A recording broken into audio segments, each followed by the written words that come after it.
Well, howdy there, Internet people. It's Belle again. So today, we're going to talk about McConnell versus Trump, op-ed edition. And you already know which one of them wrote an op-ed. With all of Trump's shenanigans, entanglements, and foreign policy faux pas, a lot of things that would be major news during a normal presidency is flying under the radar. Things like one of the most prominent Republicans in the Senate writing an op-ed published in the largest paper in his state, calling out the Republican president's economic policies, and seeming to indicate he believes Trump is going to cause a massive economic downturn. That happened. Senator Mitch McConnell penned an op-ed in the Courier-Journal. Its opening paragraph starts off laying out a historical reality for those who didn't pay attention in history class and who have never seen Ferris Bueller's Day Off. Quote, "Little under a century ago, an ill-fated law helped spiral the Wall Street crash of 1929 into a worldwide depression. The Smoot-Hawley tariff encompassed roughly 1/4 of all imports, flaring tensions with U.S. trading partners and halving American imports and exports as a result. Caught in the crosshairs, Americans learned the hard way that trade wars are expensive. And today, we ought to be careful deciding with whom to pick them." From there, McConnell goes on to blast Trump's tariff policies. He quotes Senator Rand Paul when he said, "Tariffs are simply taxes. Taxing trade will mean less trade and higher prices."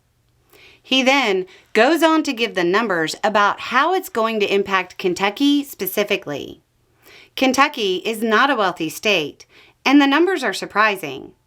He zeroed in just on Canada and Mexico when he wrote they bought, quote, "nearly $10 billion in manufactured goods and $300 million in agricultural exports from Kentucky alone.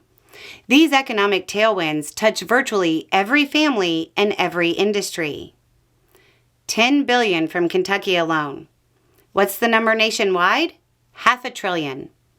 The backlash from Trump's trade war and the ensuing Trumpflation will hit your state.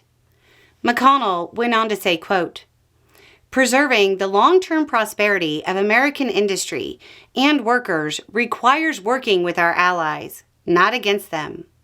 Trade wars with our partners hurt working people most, and the president has better tools to protect American workers without forcing our families and businesses to absorb higher costs." Throughout the piece, he drops numbers. It looks like the estimate he likes says it will cost the average Kentuckian $1,200 per year.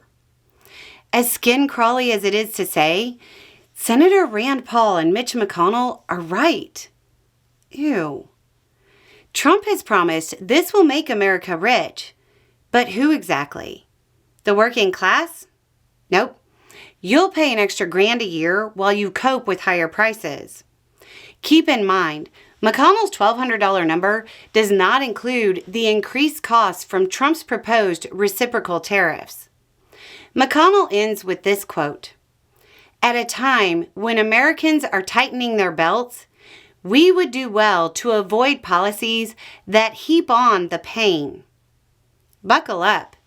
It's going to be so bad that even Mitch McConnell is worried about the working class. Anyway, it's just a thought. Y'all have a good day.